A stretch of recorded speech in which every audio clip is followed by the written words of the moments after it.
No Japanese admiral expected death to strike from beyond the horizon.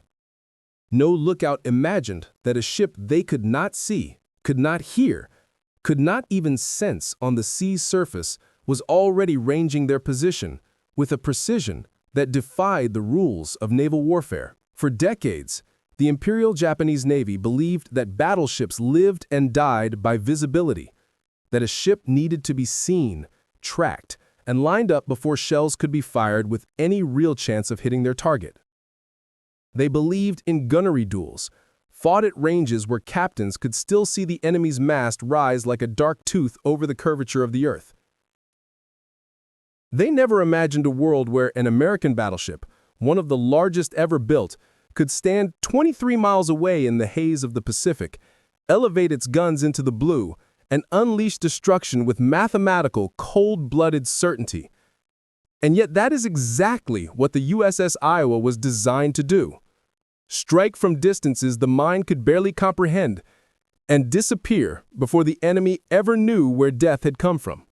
This story begins not with a battle, but with a belief held by the Japanese Admiralty that no naval gun in the world could conduct accurate fire much beyond 35,000 yards.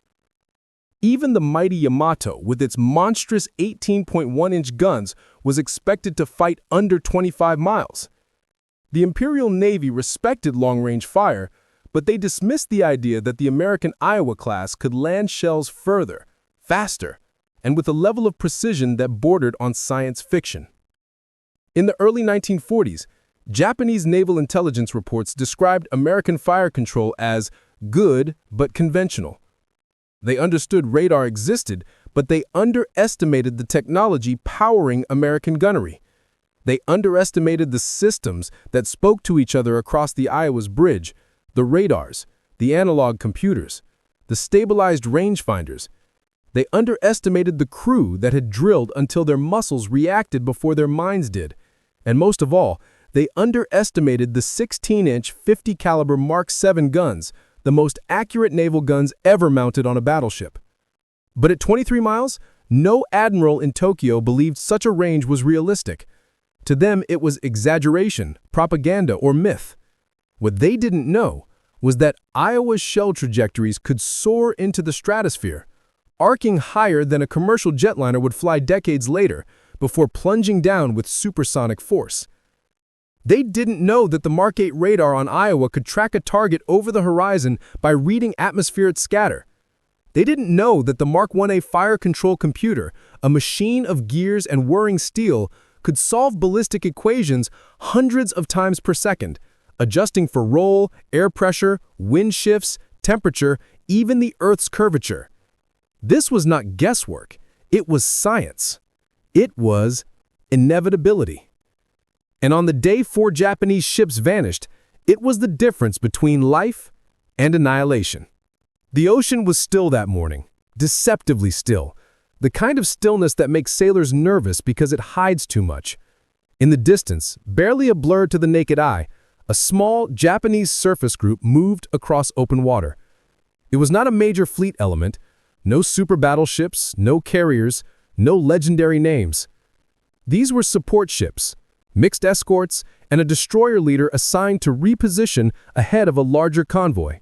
Their mission was routine, unremarkable, the sort of movement that happened daily in the vast Pacific. They believed the sea around them was empty. They believed they were far beyond the range of any American naval guns. They believed the only threat, this deep into Japanese-controlled waters, would come from the sky. What they didn't know, what they couldn't know, was that the ocean itself was betraying them. Far beyond the horizon, an Iowa-class battleship glided through the morning glare.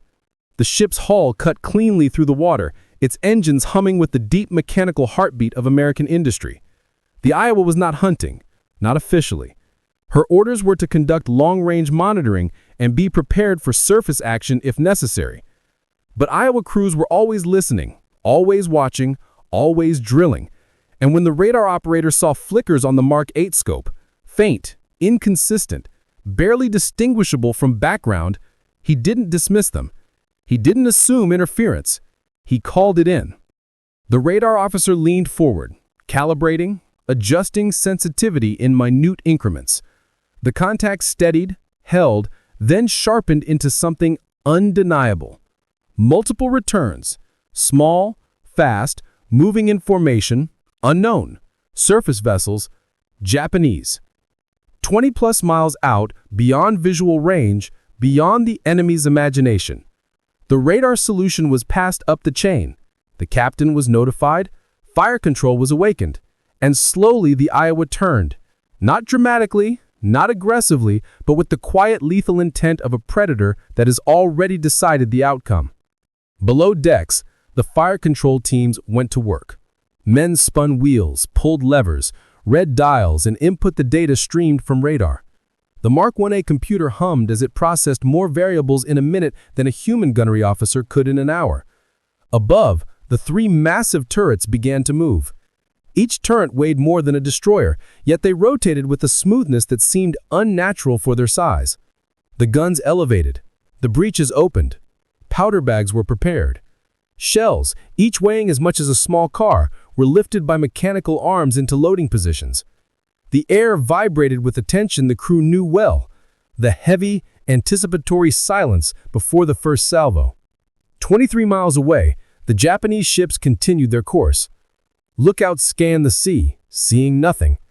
Officers on deck smoked cigarettes, consulted maps, and spoke in calm voices. The destroyer at the center of the formation signaled a minor course adjustment. They were utterly unaware that they had entered the sight picture of a weapon designed to erase them from existence. To them, the horizon was empty, as it had been for hours. But to the Iowa, the horizon was alive with data. Bearing, speed, angle, crosswind, humidity, roll. The ship was watching them with the cold, mechanical precision of a machine built for war. Inside Turret 2, the gun captain's voice echoed through steel chambers. "Stand by." His men steadied themselves. Powder bags slid into place. The shells locked into their cradles. Breeches clamped shut with a sound that felt like the ocean itself snapping its jaws. Set. The report traveled through the turret, repeating, confirming. Above, the guns reached their final elevation. The fire control officer waited for the exact moment, the exact second, when the ship's roll aligned with the ballistic solution. And then, somewhere in that quiet tension, the order came. Fire. The Iowa did not roar. It detonated. The guns lit the sky with a blast so violent that it could be felt in the bones of every man aboard.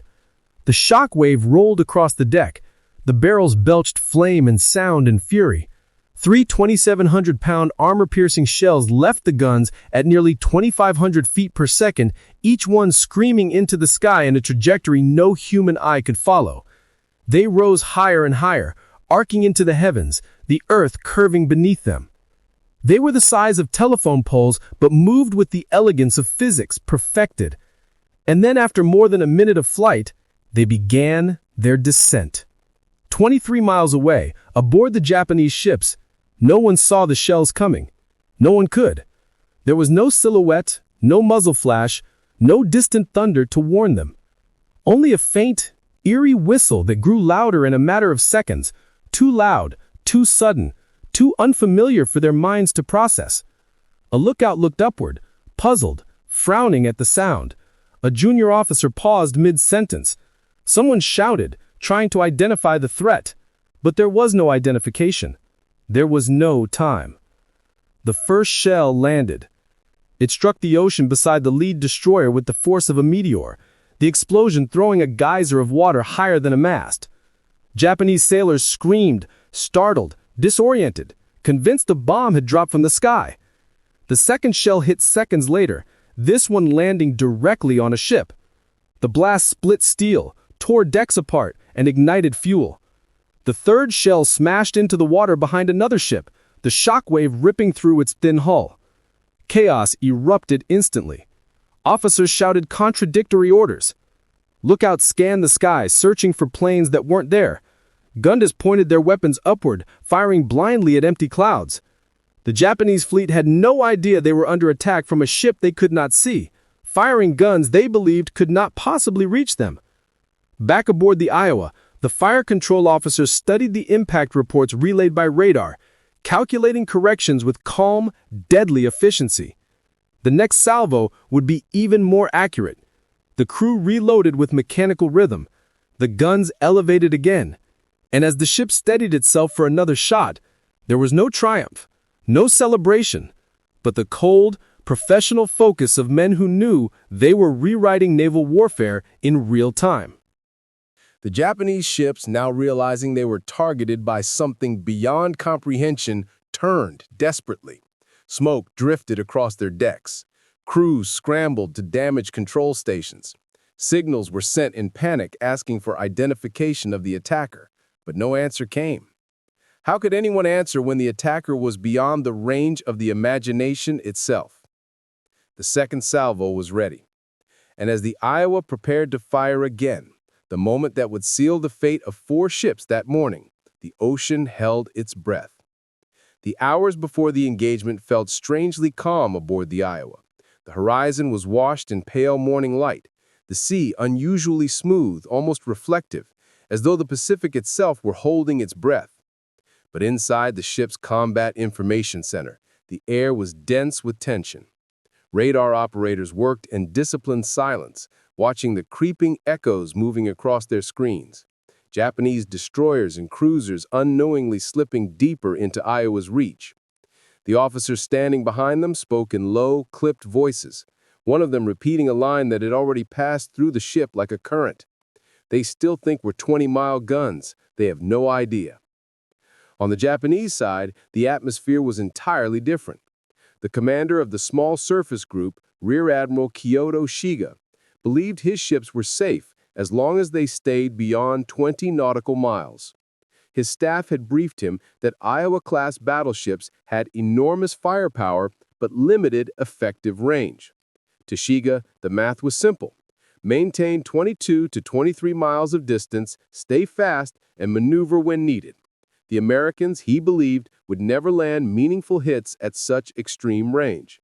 And that belief, rooted not in arrogance but in incomplete intelligence, was about to become a fatal blind spot.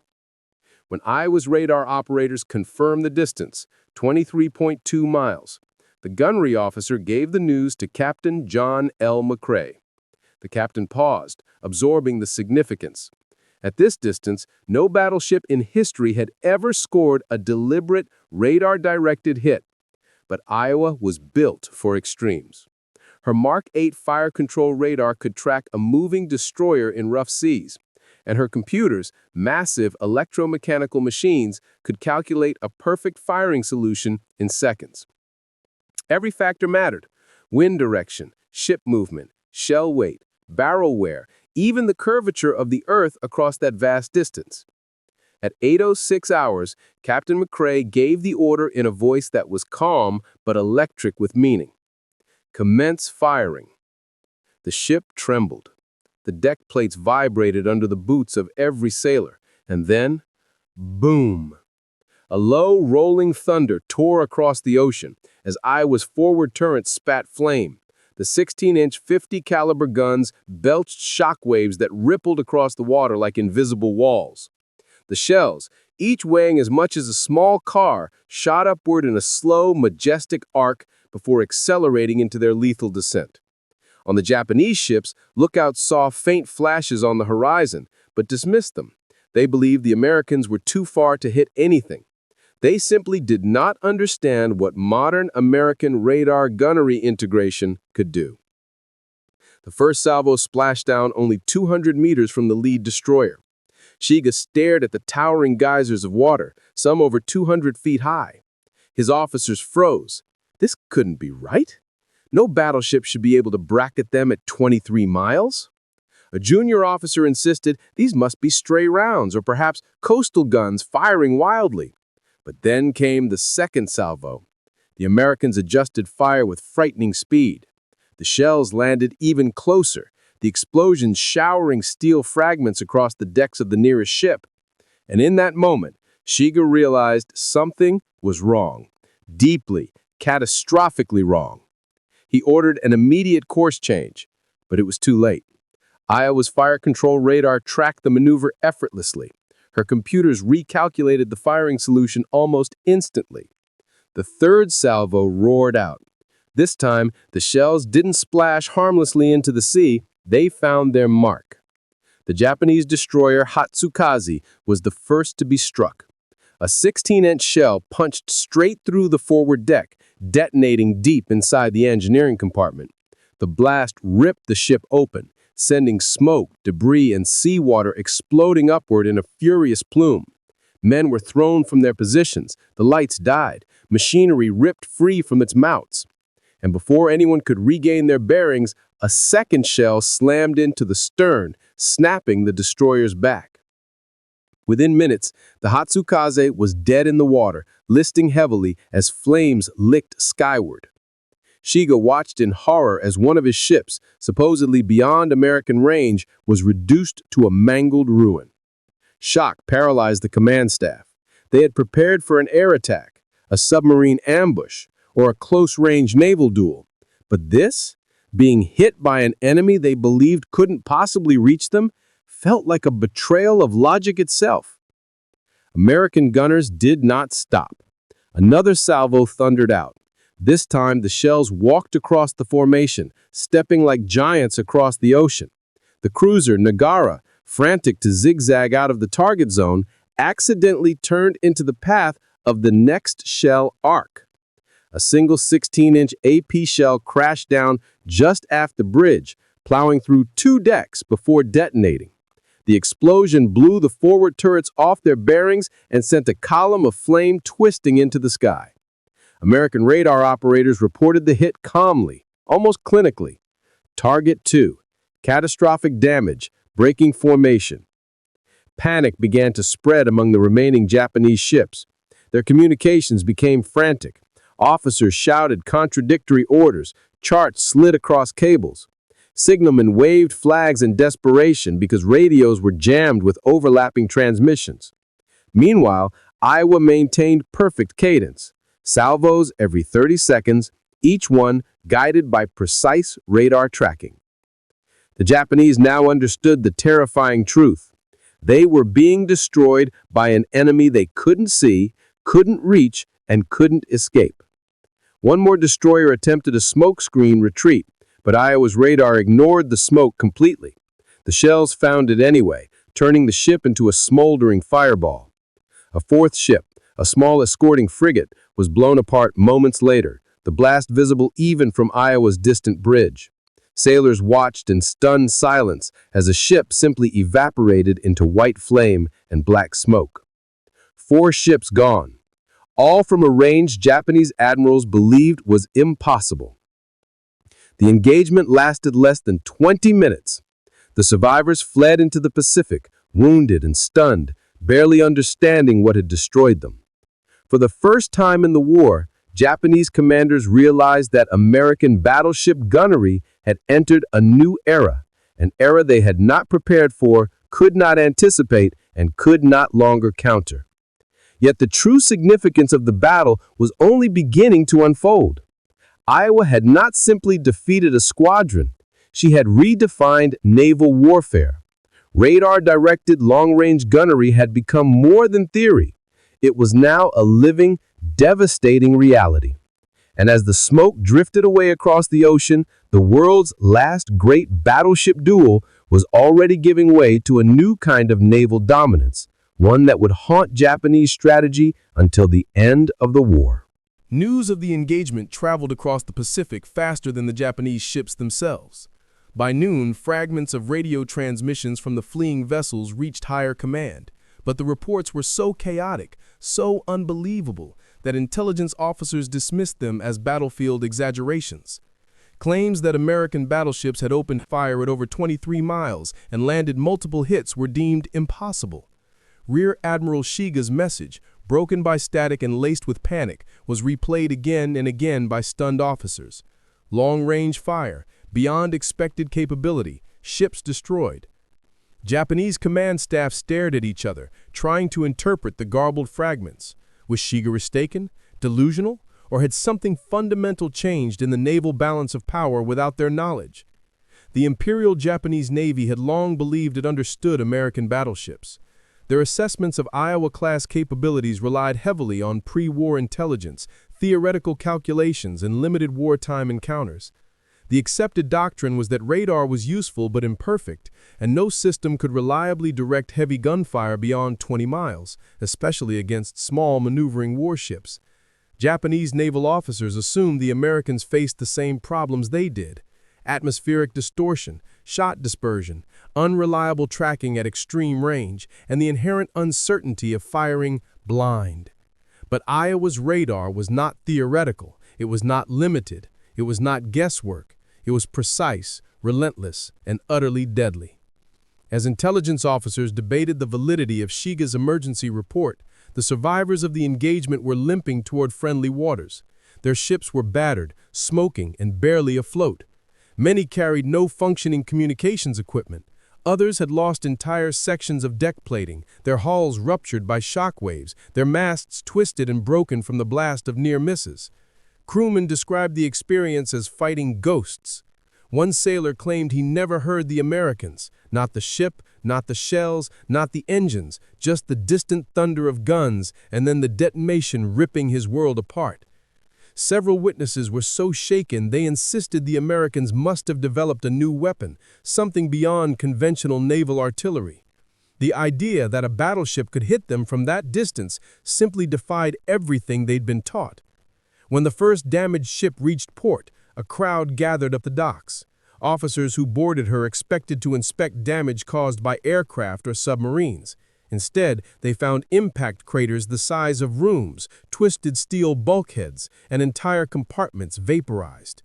The engineers examining the wounds quickly realized the truth. These were not bomb hits. They were not torpedo strikes. They were 16-inch shells, fired at a range once considered unreachable. The ship's captain, his uniform still smoke-stained, delivered his report in a broken monotone. He described how the horizon had erupted, how the sea had turned violent with geysers, how the destroyer Hatsukaze had been torn apart before anyone understood what was happening, and how every attempt to retreat had been answered instantly by perfectly placed salvos. Shock spread through the naval district like a cold wind. For the first time, senior Japanese admirals recognized that a foundational assumption of their naval doctrine was crumbling. They had designed entire strategies around predictable enemy limitations that no longer existed. In Tokyo, an emergency meeting was convened. Maps were rolled out, fleet diagrams were laid across tables. Staff officers recalculated expected engagement distances for future battles. Every number they produced told the same unsettling story. From this day forward, American battleships could strike first, strike accurately, and strike well beyond the reach of Japanese heavy guns. Meanwhile, aboard the USS Iowa, the mood was strangely subdued. Sailors moved about their duties quietly, aware they had just made history, yet unable to fully grasp the magnitude of what they'd done. The ship's officers reviewed radar data and firing reports, marveling at how efficient the fire control systems had been under pressure. The Mk-8 radar had tracked every ship cleanly. The mechanical computers had solved firing solutions faster than anyone could input corrections. Every part of the ship, from the powder bags in the magazines to the lookouts bracing against the shock waves, had performed flawlessly. And while the crew took pride in their victory, they also knew they had witnessed something rare, the moment when an entire generation of naval warfare effectively ended. Word soon spread within the American fleet. Sailors on other battleships whispered about the Iowa's long-range kill record. Officers in the task force recognized that the ship had accomplished what many believed physically impossible. It wasn't just a tactical victory, it was the unveiling of a new era. One officer later wrote in his diary, "It felt like the ocean got smaller that day. The distances we once feared suddenly belonged to us." In Washington, intelligence analysts quickly recognized the strategic implications. If a single Iowa-class battleship could destroy 4 enemy ships at extreme range without taking a scratch, then the entire balance of power in the Pacific was shifting faster than expected. The Navy Department quietly updated its assessments of enemy morale, anticipating what such psychological shock might produce within Japanese command circles. To the Americans, the engagement was a validation of investment, proof that radar, industry, and technological innovation were worth every dollar and every hour spent. But for Japan, the engagement represented something far darker, the realization that they could no longer predict what American forces were capable of.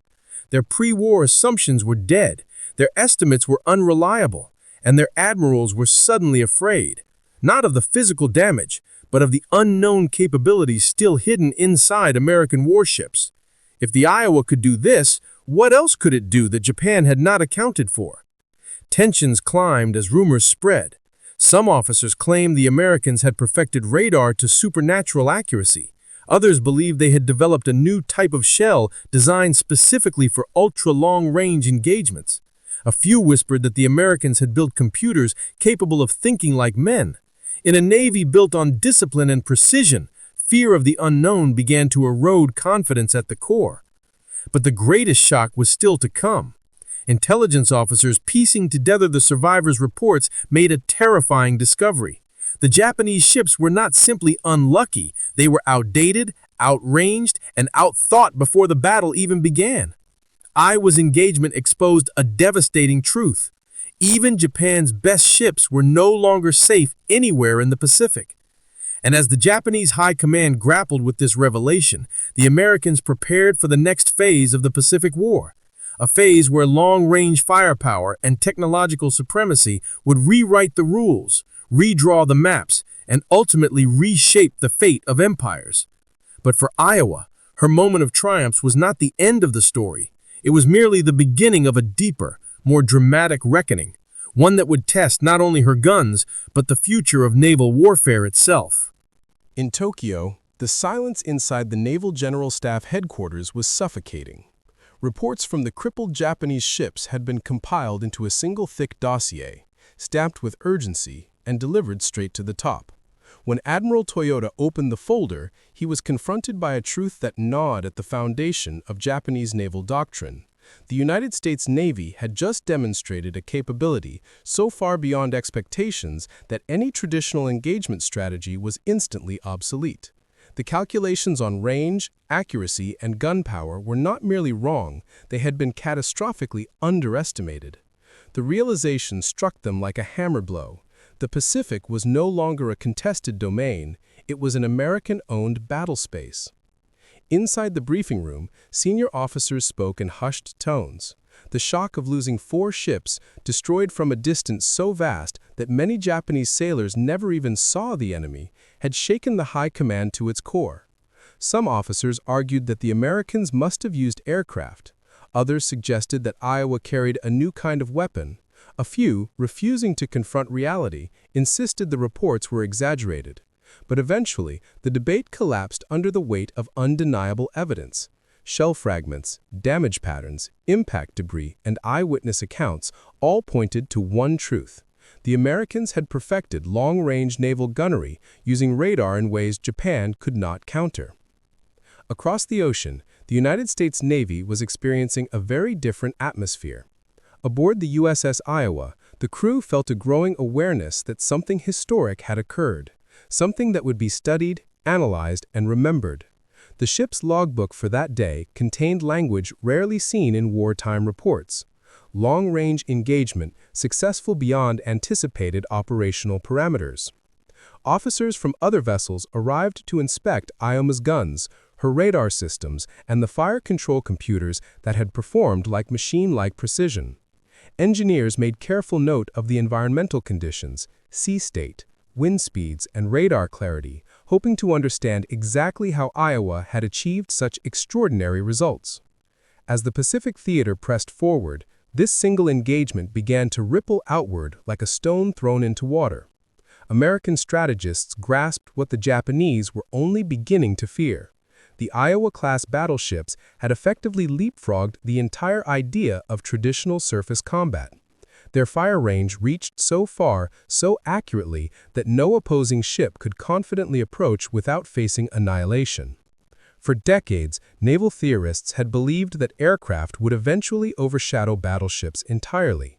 But on that day, in that moment, the USS Iowa proved that the battleship still possessed unmatched destructive power, and when paired with advanced radar, it could strike with godlike reach. Meanwhile, Japanese intelligence officers drafted a grim report for the emperor. The language was formal, precise, and devastating. It stated that the American Iowa-class battleship possesses radar-directed fire with a maximum effective range exceeding 20 miles, and that this capability presents severe operational risk to all surface units. The term severe operational risk was a delicate way of admitting something far more terrifying. Any Japanese ship that entered Iowa's range, whether intentionally or by accident, would be helpless. Admiral Toyota read the final summary, his hand trembling slightly, and understood that the battle the Japanese Navy had planned for, the decisive, honorable surface engagement, would never happen. The Americans had redefined naval superiority not through numbers, but through technology and precision. The conclusion he reached that night would go unspoken, but not unwritten. Japan could no longer win a surface war. Yet, while the strategic world shifted, the human stories at the heart of this event were still unfolding. Survivors from the destroyed ships found themselves haunted by the battle. Many described it as the most surreal experience of their lives, an attack without warning, without visible enemy, without chance to defend themselves. Some sailors, hardened by years of war, admitted they had never felt such terror. One officer, in a private letter never intended for the public, wrote, "We were fighting shadows. We saw the shells lift from the horizon, but never the ship that fired them. It was as if the sea itself rose up to strike us." In the United States, newspapers never fully reported the engagement. Wartime secrecy ensured that details remained classified. But among naval aviators, battleship crews, and intelligence staff, the story spread like wildfire. Iowa had become something more than a warship. She was a symbol, a reminder that American industrial might, scientific progress, and strategic innovation could bend the course of the war itself. One sailor aboard USS New Jersey summarized the sentiment perfectly. The Iowas didn't just win fights, they changed the rules. As the Pacific Campaign neared its final stage, the engagement was quietly analyzed by the Navy's Bureau of Ordnance. Their conclusion was as bold as it was understated. Radar-directed gunnery would determine the future of naval warfare. Battles would no longer be decided by who spotted the enemy first or who had the highest ship count. Instead, they would hinge on who could track, compute, and strike from the farthest distance with unerring accuracy. The United States Navy, almost overnight, had become the master of this new battlefield. The Iowa-class ships were no longer just floating fortresses. They were long-range predators, capable of destroying fleets before the enemy knew they were there. But the true climax of the story arrived not on the battlefield, but in the minds of the Japanese leadership. Weeks after the engagement, a final intelligence assessment was produced. It contained a stark line that would be referenced by historians decades later. "We did not know their guns could reach so far." That line would come to symbolize an entire war's worth of miscalculations. The Japanese Navy, once confident in its technical prowess, now found itself facing an enemy whose capabilities had evolved beyond anything they imagined. For the United States, the moment became a turning point that reinforced a critical wartime philosophy. Innovation wins wars. Radar won the nights. Intelligence cracked the codes, and the ability to fire accurately from 23 miles away shattered the last illusions of Japanese naval supremacy. It was no longer a contest. The ocean, once vast and unpredictable, had become a controlled environment where American warships moved with technological certainty. And so the story of those 4 vanished ships, destroyed by unseen fire from a horizon they still believed safe, became a quiet legend within the U.S. Navy. Not widely publicized, not turned into propaganda, but whispered as proof of what American engineering could achieve. Sailors who served aboard the Iowa would tell their children and grandchildren, that ship could hit anything. And they weren't exaggerating. In the end, the engagement did more than sink ships. It shattered old doctrines, humbled proud fleets, and marked the beginning of a new age. an age where radar, electronics, and computational fire control would dominate the seas for generations. Modern naval commanders still study the battle today, not because of the number of ships lost, but because of what it represented. The moment when the battleship reached the apex of its destructive potential, and the moment when Japan realized the Pacific no longer belonged to them. And so we end with the truth that echoes through history, across oceans and decades. The Japanese admirals never knew Iowa's 16-inch guns could hit from 23 miles until 4 ships vanished, and by then, the war had already changed forever.